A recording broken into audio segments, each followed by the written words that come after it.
L'honorable Katweteba Ilunga Wamukete Mukulu, député national honoraire, fait partie de la mémoire du Katanga et de la RDC. Un dignitaire de première heure qui a été témoin de toutes les vagues d'histoire qui ont décidé du destin de la RDC et du Katanga. Il a rencontré le gouverneur Moïse Katumbi Chapwe ce mercredi 15 juillet 2015 et c'est en véritable bibliothèque vivante qu'il témoigne.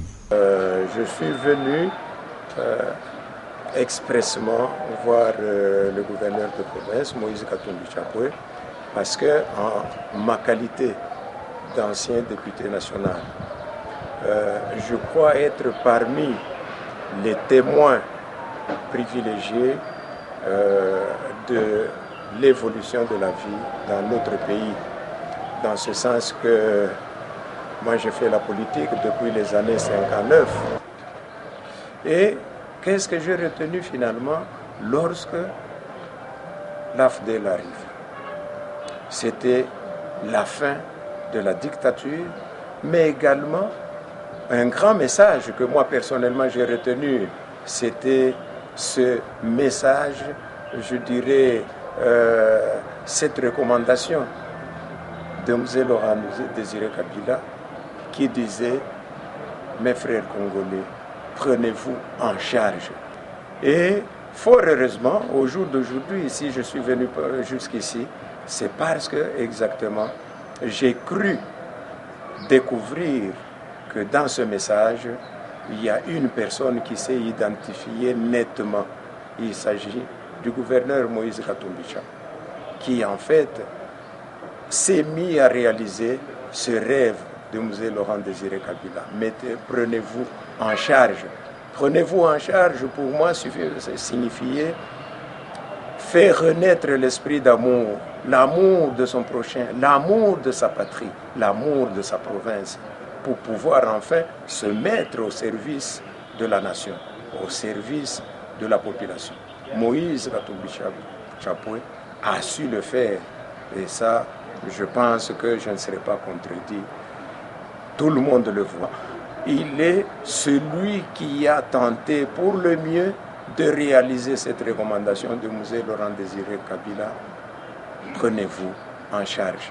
Et alors, moi, je suis venu personnellement pour lui rendre les hommages mérités, parce que je me fais l'idée que si il y a 1, 2, 3, 4 à travers le pays, à travers cette province du Katanga, qui agissent comme le gouverneur Moïse Katumbi Chapwe l'a fait, eh bien, le Congo ira de l'avant et le Katanga ira mêmement de l'avant.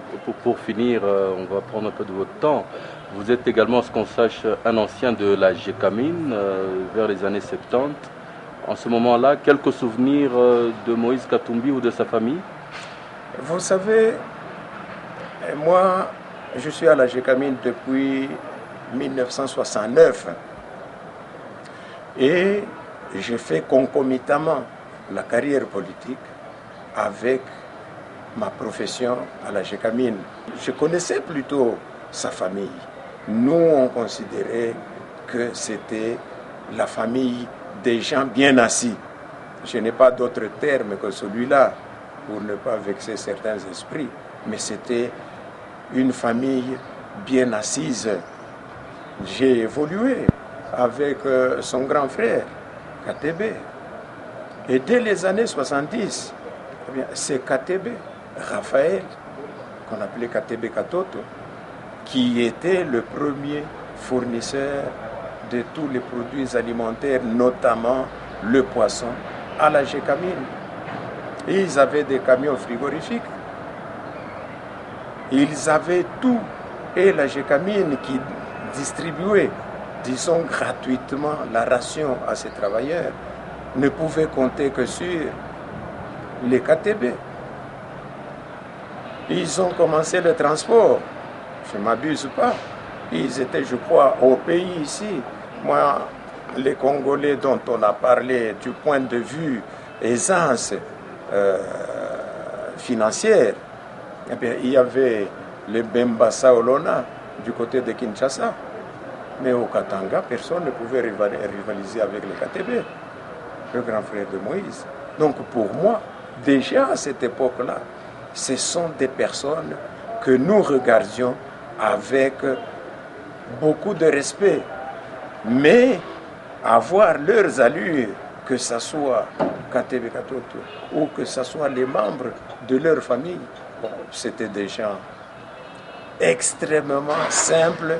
Personne ne pouvait se faire l'idée que Katebe Katoto qui passait là-bas, c'était, passez-moi l'expression, un milliardaire ou...